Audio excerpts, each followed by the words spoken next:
Welcome to the Rim Break Rodeo. We hope this video helps. You start by initializing a repository structured for research.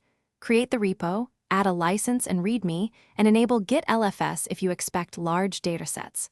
Once done, make a dev branch for active work and keep main stable so collaborators can trust results.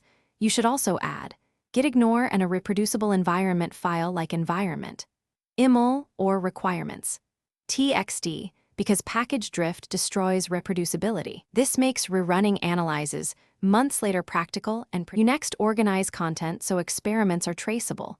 Put raw and processed data in separate folders, keep analysis code in SRC, and notebooks in a dedicated folder.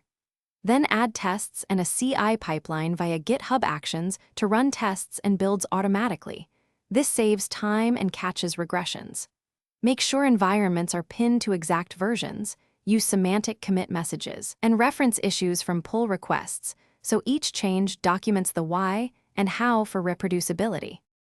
You finish by creating a release and minting a DOI so others can cite your work. This enables academic credit and stable references. Once published, add a contributing MD and assign maintainers to streamline collaboration and archive snapshots of key datasets. If something goes wrong, reproduce a minimal example locally, inspect CI logs for failing steps, and revert to a known good commit before reapplying changes. These steps will get you back on track without losing progress. Thanks for watching. Consider subscribing if we helped you.